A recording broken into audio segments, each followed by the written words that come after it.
My name is Lopita Huq. I'm Research Fellow at BRAC Institute of Governance and Development.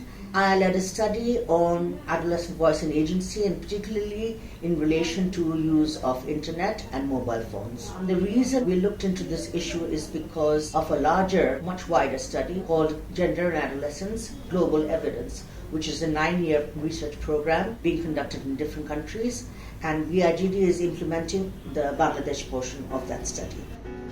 One of the things in the GAGE research was that the parents were extremely negative about their adolescents using their mobile phones. But when we were speaking to the adolescents, they were talking a lot about what new skills they've acquired. And to us, this posed a very interesting juncture where we could see actually what are the implications of mobile phone and internet use among adolescents. And we wanted to explore it in terms of adolescent voice and agency. That means their ability to be informed, ability to make decisions, ability to develop relationships, to express their talents and skills. This is what we took to represent voice and agency. I think the first finding is that ownership of mobile phones varies across socioeconomic groups, and this divide is extremely eye-catching in the sense that when you go and interview adolescents who are studying in English medium schools, they all not only own mobile phones, they own various other devices. So apart from them, hardly any other adolescent in any other socioeconomic group, whether boy or girl, owned their own mobile phones. They used shared devices, shared with their siblings or with their parents. So this was a very stark difference between these two major groups of higher and low socioeconomic groups. We also found that adolescents belonging to the higher socioeconomic groups also have unlimited access to Wi-Fi. And they have a Wi-Fi at home, they visit places which normally have Wi-Fi, they have access to internet in their schools. There are very few places that they go to where they're not connected to the internet. On the other hand, we found that no other adolescent from any other socioeconomic group or locality like urban or rural had Wi-Fi in their homes. And so they relied mostly on mobile data. And here we find that there is a difference between boys and girls as well. Boys are much more likely to buy mobile data, to play games and so on and so forth, but hardly any girl actually talks about buying mobile data. They would use their parents' mobile data, but they hardly ever bought any themselves, which the boys often did. So this was very stark.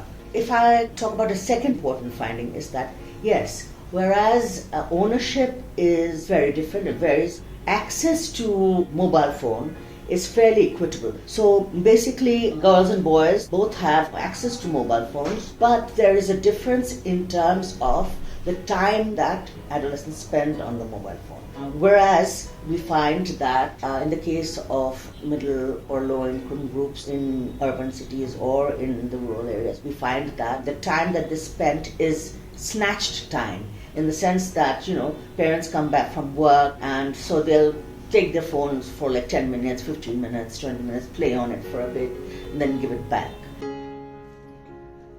There are two implications. One is that when you don't have time on the mobile phone, an adolescent would use whatever time they have playing games or surfing or using the social media platforms and so on and so forth. Whereas adolescents who have the luxury of spending a lot of time on their phones or on the internet can actually explore the use of internet in many other forms for educational purposes, for research, and that gives them an advantage. So there's a trade-off in terms of the quality of what they are doing with that time on the phone. Secondly, the other implication is that boys would take their parents' phone and go outside to play with their friends. And that would mean that the snatch time for them was longer than for girls. Because girls, we do not find girls who would just take their parents' phone and go out. First of all, there's a whole mobility issue.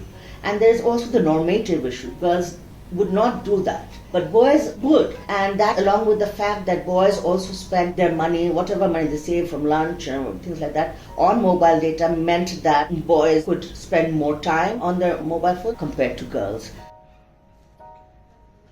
In most research that we have come across, we have seen what the negative effects of internet and mobile phone use is. But this research actually helped us to listen to what adolescents were saying about what they were doing. The increase in their confidence levels, the increase in their knowledge of the world beyond the lived realities within which they are confined to, especially girls, because of the lack of mobility and all of that. The kind of talents that they probably had, but now have the opportunity to express those talents, have a platform for those talents. They are much more capable than we think of. They are much more cognizant of the risks than we think of. So I think this research provides that sense of how important their access is in order to reach their full potential as adolescents and then later on in their lives as adults. Schools have a big role to play. Secondly, in terms of the teachers' training, the government has a big role to play.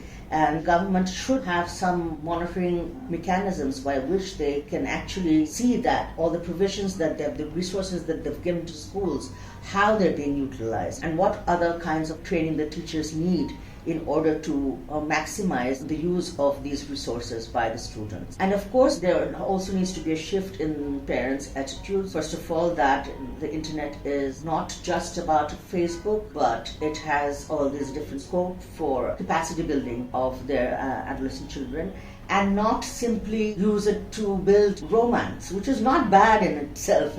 There should be romance in their lives as well. But that would be only a part of the use for the internet, not its entire use. Adolescents have to be given more credit for being quite wise about what they should and shouldn't do.